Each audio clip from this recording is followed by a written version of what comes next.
En 1945, la France crée une unité monétaire, le franc CFA. Mais plus d'un demi-siècle après l'indépendance de ces pays, c'est toujours la France qui gère la monnaie de ses anciennes colonies.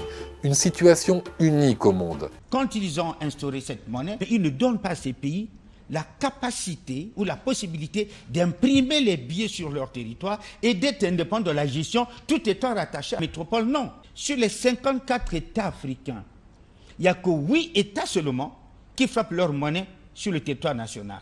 Les autres 48 frappent leur monnaie à l'extérieur. Voyez-vous, quand on crée le franc CFA, il y a 4 principes fondamentaux qui militent en cela. 1. La parité fixe, qui est le premier principe, c'est même le principe fondamental, parce qu'une monnaie fixe, on dit qu'elle est forte, elle évite le taux du jour, le yo-yo, et qui plombe souvent l'économie.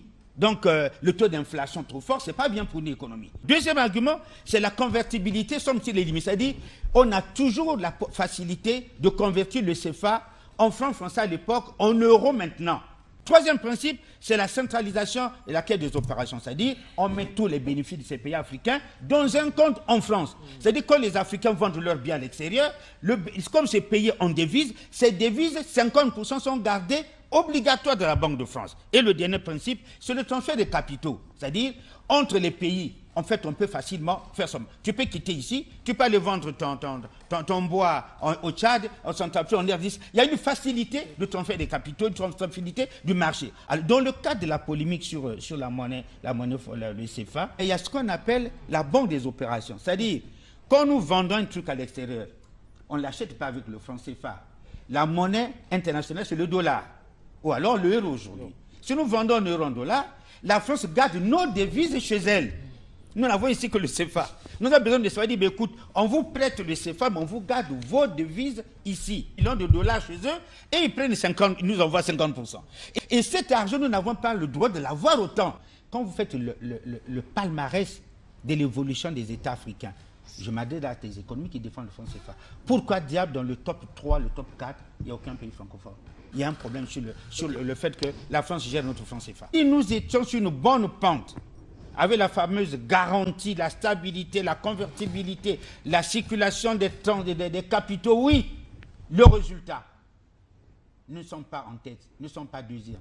Si nous prenons le Nigeria en tête, va arriver l'Afrique du Sud et va peut-être suivre le Rwanda, où se trouve un pays francophone avec son CFA.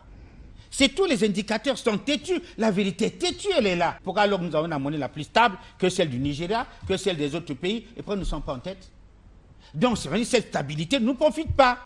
Dans un système qui a mis autant du temps depuis la colonisation, le 26 décembre 1945, on crée le CFA jusqu'à aujourd'hui. On ne peut pas balayer comme ça par un revers de tête. Allons-y changer, non.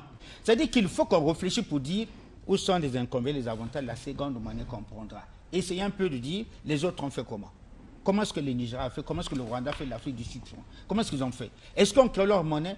Est-ce qu'ils ont laissé seulement un seul ensemble de gérer? On peut arriver à plusieurs monnaies. On prend l'euro, on prend le dollar, on prend la monnaie chinoise. Ce sont des pays de tête de monnaie qui galopent. Comme ça, aucun pays n'a la souveraineté sur la convertibilité de notre monnaie, sur le soutien. Et quand nous distribuons comme ça, peut-être que c'est une porte de sortie, c'est une suggestion. Il est temps que l'Afrique pense que l'Afrique francophone, si nous sommes en retard sur le continent africain, peut-être que le franc CFA peut être l'arme fatale qui détruit nos économies au lieu de la favoriser. Je suis Asie Dominique de Marseille, ADM, fièrement congolais.